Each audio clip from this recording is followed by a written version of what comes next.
In a world dominated by high-tech gadgetry, the low-tech straight razor still gets a lot of face time. It can be reused endlessly, and it has a traditional appeal, one that actually dates back to ancient Egypt, when there were straight razors made of solid gold.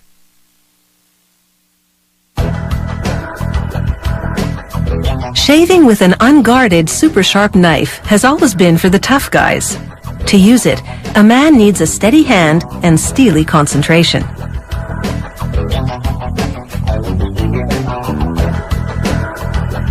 Production begins with steel cylinders heated in a furnace until they're soft and malleable. A forging hammer then pounds the cylinders into dies to shape them. A punch cutter trims the edges and cuts the shape into 2 blades.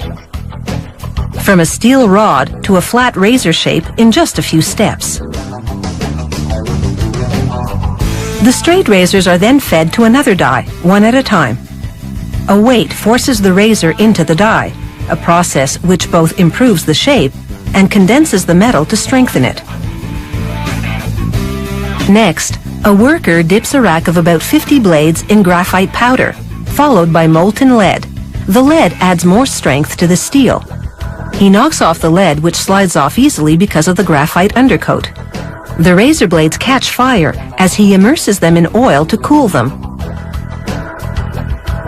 He transfers the blades to a sieve and tosses sawdust into it. The sawdust soaks up the oil and graphite residue. Then he shakes the sieve to sift it out. After a hardening treatment, it's into an oven to bake slowly. This gets rid of brittleness and relieves internal stresses. A technician then scrutinizes the razor to confirm that it's straight. If it's not, he hammers it straighter. Another worker grinds the blade, angling it down to the cutting edge, using a series of abrasive wheels. He tests the edge against a thick metal band. It needs to be as thin as aluminum foil and strong yet flexible.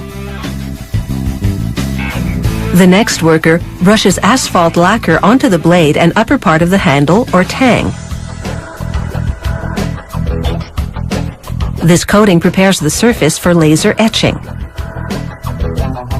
It allows the computerized laser beam to cut cleanly into the metal with no bleeding around the edges. So the trademark insignia and art look crisp. She paints a little more lacquer around the etching to prepare the blade for the next step, gold plating.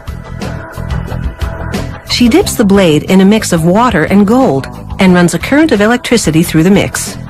This causes the gold to gravitate to the exposed, unlacquered section of the blade and adhere to it. The lacquer has served its purpose, and she now cleans it off in a chemical bath to reveal the now glossy, two-toned blade.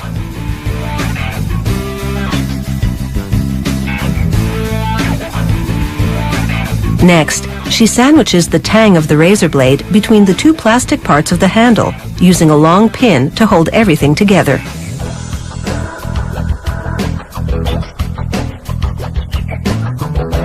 She then shortens the pin, caps it, and hammers the cap down to secure it. She now tests the installation.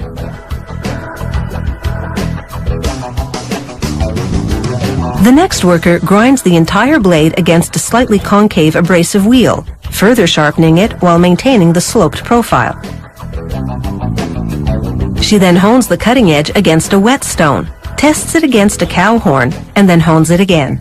This last step makes the edge razor sharp. She immerses the blades in chalk, which absorbs moisture to prevent rusting.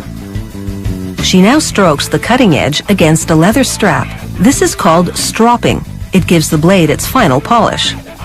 And now she removes a single artificial hair from a bundle and confirms that this straight razor is sharp enough to slice it in 2.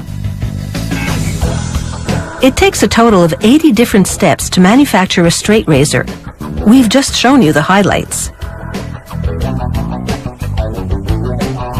Properly maintained, a straight razor should last for decades.